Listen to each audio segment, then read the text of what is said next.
খুচরা পর্যায়ে বেড়েই চলেছে চালের দাম। খুচরা পর্যায়ে প্রতি কেজি চালের দাম 2 থেকে 6 টাকা পর্যন্ত বেড়েছে। কোনোভাবেই বাগে আনা যাচ্ছে না চালের দাম। বন্যায় ত্রাণের অজুহাতে কেজিতে 2 থেকে 3 টাকা বাড়তি দামে বিক্রি হচ্ছে আটাশ সহ বেশিরভাগ চাল। এছাড়া বিশ্ববাজারে চালের দাম দেশের বাজারের চেয়ে বেশি, ফলে আমদানির সম্ভাবনাও কম। অক্টোবর মাস পর্যন্ত চালের বাজারে অস্থিরতা থাকতে পারে, তবে নভেম্বরে আমন কাটা শুরু হলে চালের দাম কমতে পারে। যুক্তরাষ্ট্রের কৃষি বিষয়ক সংস্থা USDA থেকে বাংলাদেশের দানাদার খাদ্য বিষয়ক ত্রৈমাসিক প্রতিবেদনে এই তথ্য উঠে আসে। সম্প্রতি বাংলাদেশ গ্রিন অ্যান্ড ফিড শীর্ষক বাংলাদেশের দানাদার খাদ্য বিষয়ক ত্রৈমাসিক প্রতিবেদনে এমন তথ্য তুলে ধরেছে সংস্থাটি। প্রতিবেদনে বলা হয়েছে, চট্টগ্রাম, বরিশাল ও সিলেটে বন্যায় ধানের ব্যাপক ক্ষতির কারণে এবছর লক্ষ্যমাত্রার চেয়ে চালের উৎপাদন 3% কমতে পারে। এই অর্থবছরে চালের উৎপাদন 3,68,00,000 টন হতে পারে। ধান হয়েছে 1,15,00,000 হেক্টর জমিতে, যা গত বছরের চেয়ে 3.5% কম। বছরে মোট চালের চাহিদা 3,70,00,000 টনের বেশি। সরকারি হিসেবে 4 সেপ্টেম্বর 2024 তারিখ পর্যন্ত সরকারি গুদামে বর্তমানে 14,81,000 টন চাল মজুদ রয়েছে।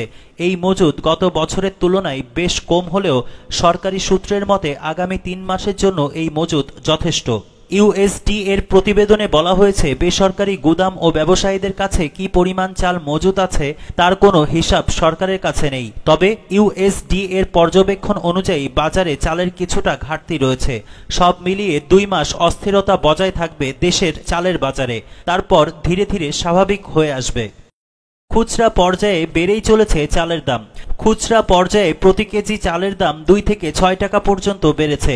কোনোভাবেই বাগে আনা যাচ্ছে না চালের দাম। বন্যায় ত্রাণের অজুহাতে কেজিতে 2 থেকে 3 টাকা বাড়তি দামে বিক্রি হচ্ছে আটাশ সহ বেশিরভাগ চাল।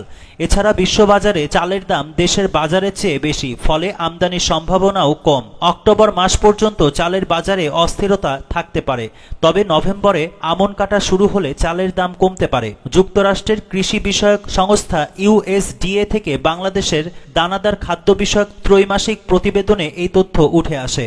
সম্প্রতি বাংলাদেশ গ্রিন অ্যান্ড ফিড শীর্ষক বাংলাদেশের দানাদার খাদ্য বিষয়ক ত্রৈমাসিক প্রতিবেদনে এমন তথ্য তুলে ধরেছে সংস্থাটি। প্রতিবেদনে বলা হয়েছে, চট্টগ্রাম, বরিশাল ও সিলেটে বন্যায় ধানের ব্যাপক ক্ষতির কারণে এবছর লক্ষ্যমাত্রার চেয়ে চালের উৎপাদন 3% কমতে পারে। এই অর্থবছরে চালের উৎপাদন 3,68,00,000 টন হতে পারে। ধান হয়েছে 1,15,00,000 হেক্টর জমিতে, যা গত বছরের চেয়ে 3.5% কম। বছরে মোট চালের চাহিদা 3,70,00,000 টনের বেশি। সরকারি হিসেবে 4 সেপ্টেম্বর 2024 তারিখ পর্যন্ত সরকারি গুদামে বর্তমানে 14,81,000 টন চাল মজুদ রয়েছে। এই মজুদ গত বছরের তুলনায় বেশ কম হলেও সরকারি সূত্রের মতে আগামী 3 মাসের জন্য এই মজুদ যথেষ্ট। USDA এর প্রতিবেদনে বলা হয়েছে, বেসরকারি গুদাম ও ব্যবসায়ীদের কাছে কি পরিমাণ চাল মজুদ আছে তার কোনো হিসাব সরকারের কাছে নেই। তবে USDA এর পর্যবেক্ষণ অনুযায়ী বাজারে চালের কিছুটা ঘাটতি রয়েছে। সব মিলিয়ে 2 মাস অস্থিরতা বজায় থাকবে দেশের চালের বাজারে, তারপর ধীরে ধীরে স্বাভাবিক হয়ে আসবে।